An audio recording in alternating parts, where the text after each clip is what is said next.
Hello, my name is Mike Estella. I'm an application engineer with Photron, and today I'm going to be talking about the record while saving feature in PFV4. This feature is only usable when you partition up your camera's memory, and it allows you to record into subsequent partitions while simultaneously downloading partitions that have already been filled. A few things to note before I get into the demo.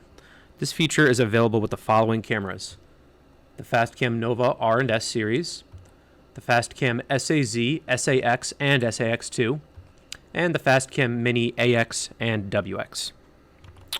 All right, to begin, go ahead and connect to PFV4, and in the bottom right, you're going to click on Record Settings. This will open up a menu, and here's where you can set your camera's partitions, and you have some features for operations after recording. The Fastcam Nova, SAZ, and SAX and X2 can record up to 128 partitions, and the Fastcam Mini AX and WX can be split up into 64 partitions. So for this example, I'm going to put 30 partitions for my camera, and to enable the record while saving feature, there's a box down here. We're going to check this box, record while saving. The software will automatically check all of the other required operations. When we're done with all that, we'll hit apply. It'll prompt us that the memory partitions will be overwritten after all the partitions are used. We'll hit yes, and then we'll hit OK. So this feature really shines when you have to record a large number of partitions, as it can greatly reduce the overall time you would spend first filling the partitions and then offloading them onto the PC.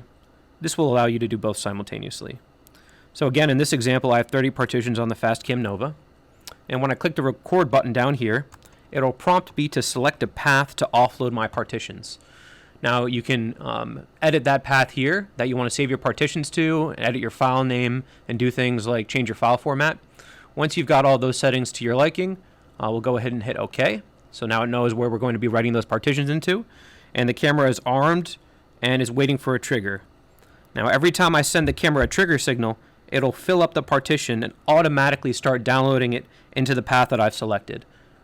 I'm going to go ahead and give the camera a couple of triggers here, and as you can see, it's creating a partition that it's already offloading for each time I trigger the camera. And I can move this box if it's kind of getting in the way and annoying to me.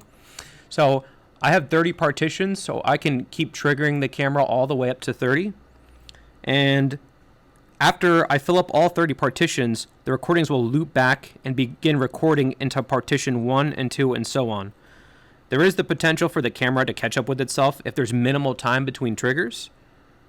In this event, the camera will wait for the currently full partition to offload before recording into it. Data will not be recorded over until it has been offloaded onto your PC. So I'll go ahead and demonstrate that right now. It's currently offloading about partition 6. It takes about 8 or 9 seconds per partition. So if I were to start rapid fire triggering the camera, let's go ahead and do that now. Once I fill up partitions, it will not allow me to start another recording until another partition is opened up.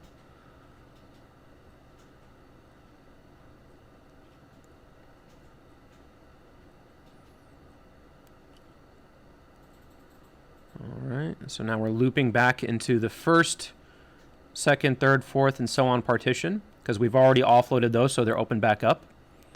And right here, I've kind of caught up, so I'm triggering the camera, but it won't allow me to trigger again until there's a freed up partition. So you can catch up to your partitions if you keep rapid fire triggering the camera.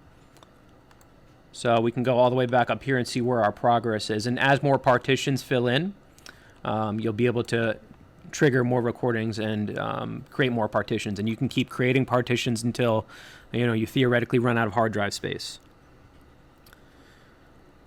And that is the record while saving feature. I hope you've enjoyed this demonstration. If you have any questions or comments, please don't hesitate to contact our tech support, which can be reached at 858-684-3555, or you can reach me directly via email. My email is Mike, M-I-K-E, at Photron.com.